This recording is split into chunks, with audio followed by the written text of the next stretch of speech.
fear. Okay. Oh, that's beautiful. From fear to freedom. That's the transformation that I promise. How do we get from fear to a place of freedom? And I mean like inner freedom. It's being free even if the outer situation is not pleasing to you. How you can still be free inside. It's being free even if the outer situation is not pleasing to you. How you can still be free inside. You know, because you might. And that's so critical now in this time of COVID and this reality. Epictetus, the ancient Greek philosopher, said, okay, he said that it's not events that upset human beings, it's their view of them that upsets it. And right there, it's the seed of happiness. Okay, if we can really understand this. How did you come to this work? Look, what I've done is I've studied the Greek philosophers. Okay, this is my strength. The Greek philosophers and Stoicism in particular. I don't know if you're aware now, but there's a big wave of Stoicism in Silicon Valley. That's what they're calling Stoicism. It's like Western Buddhism.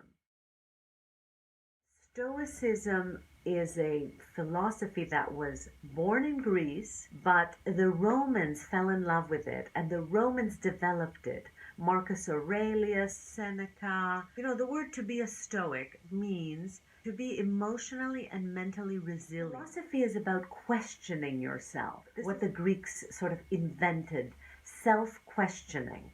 Okay, this is what Socrates was all about. It's like question your thoughts. When you have a toxic thought, when you have a fear-based thought, you have to question and say, wait a minute, let me look at that thought. Is it true? And I'd like you to begin to think about what is your biggest complaint right now in your life over the last 24 hours. What's that thing that really frustrates you? What's that thing that gets you upset and angry? What's that thing that keeps you up at night? What's the worst thing that can happen regarding that complaint? What's the worst scenario you can imagine? Just reflect on a moment how your life would change if this got out of hand, if it got out of control. Okay, and if that happened, what would you do then? Take a moment. This is a very serious question. If that worst case scenario happened, what would you do then? All right, now imagine that happened. What would you do if that happened? What actions would you take if that happened to make the situation better? Imagine now the timeline passing. Time would pass. What would happen after 5 years if that worst case scenario happened?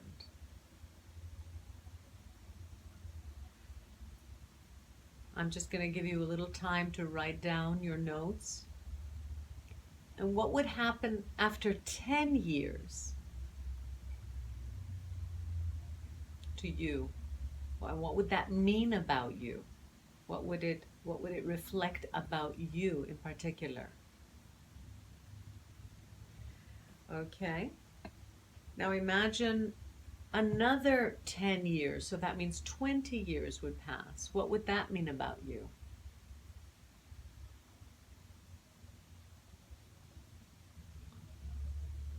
And you can write that statement down. You can write down your beliefs. So we're talking about like the worst case scenario, the worst, if your nightmare kind of came to be. What would it mean about you? If you look deeper, what is your belief about yourself? What would it mean about you? What would it mean about your worth, about your value? um, about who you are, what would it mean about you? So now we're going to look at that belief that you have, this worst case scenario fear. What is the fear then? What is your actual fear? I want you to write down the sentence. I am afraid that. I am deeply afraid that. What is your deep fear of the worst case scenario and what that means about you? I'm repeating the question sometimes just to give you a little time to catch up. Now I would like you to ask yourself, is it true? This is the first filter of the Socratic Method. Okay? Is it true? This question is based on ethos, the Greek word meaning integrity. So if you're completely honest with yourself, is that belief system true? Is that narrative that you are telling yourself true? Or maybe if you're honest with yourself, you may realize that you are being insincere, untrue. In other words, you may be lying to yourself. Socrates, the great Greek philosopher, taught that we often believe our thoughts even if they are not true. Okay, we have been conditioned, we have a cognitive bias, and we believe a lot of things that are simply not true. So be honest with yourself and say, are you dramatizing or overgeneralizing? If you're honest with yourself, that narrative that you're telling yourself, let's be honest. Maybe you're being a little dramatic. I know from myself, I have been in the past very dramatic and exaggerating. And slowly I began working on this way of thinking and removing the drama, removing the exaggeration and the emotionalism. Okay? Philosophy is all about truth, finding truth. So if you want to be a practicing philosopher, you have to begin to become more honest with yourself, more objective with yourself, and in all your observations. So, on a scale from 1 to 10, how true was that original belief, that original fear? On a scale from 1 to 100, 1 out of 100, how true is it? Perhaps now that you're being a little more focused and honest with yourself, you realize that you are dramatizing, you are exaggerating, or you are taking things much too personally. Be honest with yourself. This is what it's all about. And here's an opportunity now. I'm speaking to you. I'd like you to say, who would you be without that belief system? Who would you be without this dramatic, oversensitive self? Who would you be? What sort of thoughts would you be having if you weren't being so dramatic or overgeneralizing or taking things too personally? What kind of thought would you have instead? Who could you be in that scenario? Really, imagine that difficult scenario in your life. Imagine the people who are involved and the way you usually play that scene. How could you play this scene in a different way? How could you play your role? You know, as Epictetus, the Greek philosopher, would say, that you have a role in your life. How well can you play that role? And your leading principle needs to be virtue, what the Greeks call areti, the principle of truth, virtue, and ethos. When you have these as your guiding principles, you can't go wrong. You will stop lying to yourself, in other words. So just imagine for a moment, who would you be if you were not so dramatic? How could you be? Imagine perhaps someone who you admire. How would the person that you admire handle this situation? Handle this situation differently. And I want you to be writing in the notes, and I will be reading a little. Okay, thank you for joining. Okay, so we've come to the conclusion that you have been lying to yourself. You tell yourself things that are not 100% true. So what you need to do is always pass your thoughts through the filter of ethos and have that as your guiding principle. Ethos, virtue, as I said, what the Greeks call areti. This is very important. And when you have these principles guiding you, your life will transform. Wonderful. So now we can move to another question.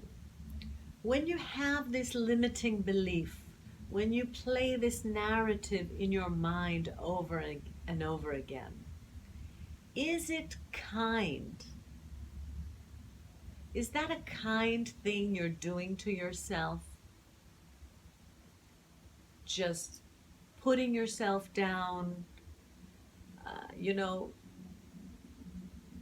you're sabotaging yourself with these kind of thoughts. It's not a kind thing to do to yourself when you keep repeating this self-sabotaging thought. So you really need to start being kind with yourself, more like a guardian. The Greeks called this type of self-guardianship, they called it storyi. Storyi means to love oneself or another in the type of way that a parent loves a child. So you need to be there for yourself as a parent, loving yourself unconditionally and making sure you don't have what I call self-sabotaging thoughts and limiting beliefs. These are harming you. They lessen your energy. They lessen your immune system. They increase the cortisol levels, and you're just more stressed. And especially now during this difficult health challenge, it's not good to be repeating negative thoughts to yourself.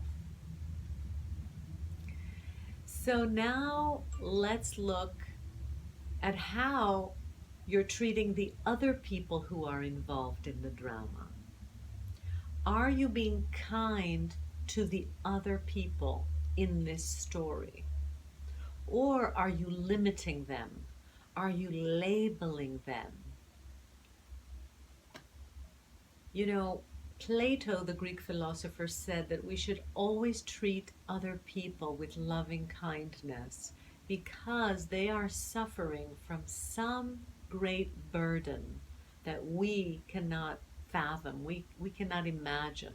But when you're dealing with other people, especially people who are upset or angry or treating you in a bad way, it's usually because they have some big problem, some unhealed trauma. What Gabor Mate, the clinical psychologist from Canada, he calls it trauma. We're all dealing with unhealed trauma. So it's important to treat other people with kindness. And this all comes back to you. I didn't say not to protect yourself against the toxicity of other people, but you must always remember that the other person may be carrying some unhealed trauma. So now let's proceed to the third question. The third question, is it useful? Is this narrative you are telling yourself, you are sabotaging yourself with, is that a useful thing to do? There may be some use in that fear. It might be trying to inform you, to warn you of something. But you can keep the information without all the negative and toxic and dramatic emotions. You can just say, thank you for the information. I will use this without all the drama. So this is the simple Algestis method. Is it true? Is it kind? And is it useful? And these are based on the three golden principles of Greek philosophy: ethos, pathos, and logos. These were taught to us by Aristotle in his book, The Rhetoric, and repurposed for self-leadership so that we can lead ourselves. So now we come to the final stage of this exercise, and that is, I want you to rewrite that limiting belief. Write a new sentence in a way that it is more empowering to you. All right? Just sit there and rewrite that sentence, and if you like, share it in the link, share it in the comments below. I would like to read your new empowering statement. Edit that statement so that it is, instead of a limiting belief and narrative, it is a strong and empowering statement. It's a very simple system. You simply ask yourself, is it true? Is it kind? Is it useful? Ethos, pathos, and logos. Now I want to give you 5 minutes. I'm going to just play a little music.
So I hope that you've written your new sentence now, and we can do a meditation together. Okay? I'm just going to play a little music, and I want you now, we're going to take that statement and we're going to put it into your subconscious. All you have to do is take 3 deep breaths together. Inhale deeply, deeply, deeply. Relax your facial muscles, relax your shoulders, and just feel totally, totally relaxed. Now take another deep, deep breath. You can close your eyes if you feel more relaxed. Relax your facial muscles, relax your shoulders, and send that oxygen to the whole body.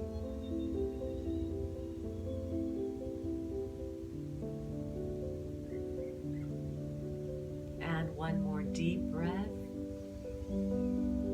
Inhale deeply, deeply, relaxing the whole physical body. And now you must feel deeply,